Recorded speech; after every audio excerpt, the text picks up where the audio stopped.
নমস্কার। তো আমি এর আগের ভিডিওটায় আলোচনা করেছিলাম পেন পাথওয়ে মানে ব্যথার পথ অনুযায়ী, ব্যথার পথ উপর থেকে নিচ থেকে উপরে এবং উপর থেকে নিচে কিভাবে আসছে। তো এইখানে এইটা জানার উদ্দেশ্যটা বলার জন্য এই ভিডিওটা করা। তো আমরা যে পেইন কিলার খাই সেইটার কি রোল রয়েছে এই পেন পাথওয়েতে, এবং আমরা যে বিভিন্ন ধরনের এক্সারসাইজ বলি বা বিভিন্ন ধরনের যোগাসন বলি, মেডিটেশন বলি, ডায়েট বলি, সেটার কি রোল রয়েছে সেটা নিয়ে আলোচনা। তো আমরা ওষুধপত্রের মধ্যে সবচেয়ে কমনলি খাই প্যারাসিটামল, যেটা কাজ করে মস্তিষ্ক। সেটা কিন্তু ব্যথার, যেখানে ব্যথা তৈরি হচ্ছে, ব্যথা যে নার্ভ নিচ্ছে, নার্ভটা সেন্স করছে, আগের ভিডিও দেখলে বুঝতে পারবেন, সেইখানে কিন্তু কাজ করে না। প্যারাসিটামল মস্তিষ্ক লেভেলে কাজ করে। সেকেন্ড কি ওষুধ রয়েছে, জেরোডল বা অ্যাসিক্লোফেনাক, কম্বিফ্ল্যাম, এই ধরনের ওষুধপত্র আমরা দিই।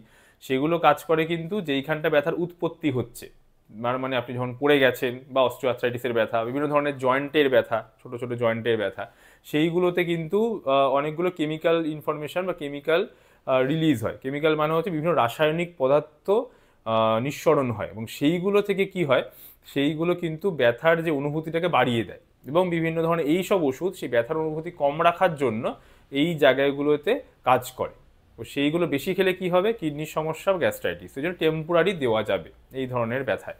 আর কি ওষুধ রয়েছে, ট্রামাডল রয়েছে, মরফিন রয়েছে, ফেন্টানিল রয়েছে। এগুলো আপনারা বিভিন্ন ধরনের রুগীরা যারা ক্যান্সার রুগী তারাও অনেক সময় তাদেরকে দেওয়া হয়, এবং বিভিন্ন ধরনের যাদের অনেক বেশি ব্যথা রয়েছে, এবং সেই ক্ষেত্রে আমরা অনেক সময় এই ধরনের ওষুধ দিয়ে থাকি। সেগুলো কোথায় কাজ করে, সেগুলো ওই পেনের পাথওয়েতে বিভিন্ন, যে আমি বলেছিলাম ডিসেন্ডিং ট্র্যাক্ট আছে, ওইখানে কিছুটা কাজ করে, যেটা নাবজে উপর থেকে নিচে। আবার সুষুম্না কাণ্ডে যেই জাংশনটাই আপনারা, এই আমাদের যে স্নায়ুতন্ত্রের যে জাংশনে শুরু হলো এবং সেখানে সুষুম্না কাণ্ডে গিয়ে শেষ হলো, প্রথম যে জাংশনটা, সেইখানে কাজ করে। আবার মস্তিষ্ক বিভিন্ন জায়গায় কাজ করে। এটা গেল আপনার এই ধরনের ওপিওয়েড বলি আমরা, মরফিন জাতীয় ওষুধ। মরফিন, ফেন্টানিল, বুপ্রেনরফিন, ট্রামাডল, আলট্রাসেট, এই সব ওষুধগুলো এইভাবে কাজ করে। আর কি ওষুধ রয়েছে, প্রিগাবালিন, গাবাপেন্টিন, ডুলক্সিটিন, নটট্রিপ্টিলিন, অ্যামিট্রিপ্টিলিন, এইসব নিউরোপ্যাথিক পেনের জন্য ওষুধ, মানে নার্ভের ব্যথার ওষুধ। ওগুলো কোথায় কাজ করবে, ওগুলোও কিন্তু কাজ করে ওই ডিসেন্ডিং ট্র্যাক্টে। তো এই যে বলেছিলাম ডিসেন্ডিং ট্র্যাক্টের উপর ডিপেন্ড করছে আপনার ব্যথার অনুভূতি কতটা বেশি হবে।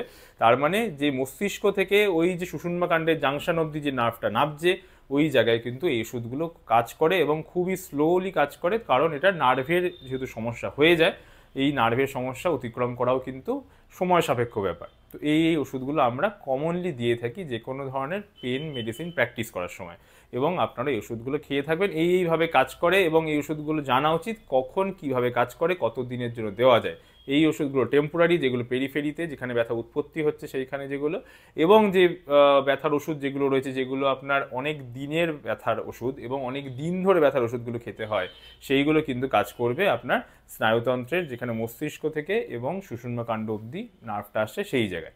তো আমি এর পরের ভিডিওতে আলোচনা করব আমাদের এক্সারসাইজ, মেডিটেশন, ডায়েট কন্ট্রোল, এগুলোর কি রোল রয়েছে, এবং পেন পাথওয়ের সাথে এগুলো কীভাবে লিঙ্কড। তো এগুলো এই পরের ভিডিওটা অবশ্যই শুনবেন, এবং যেটা খুবই দরকারি।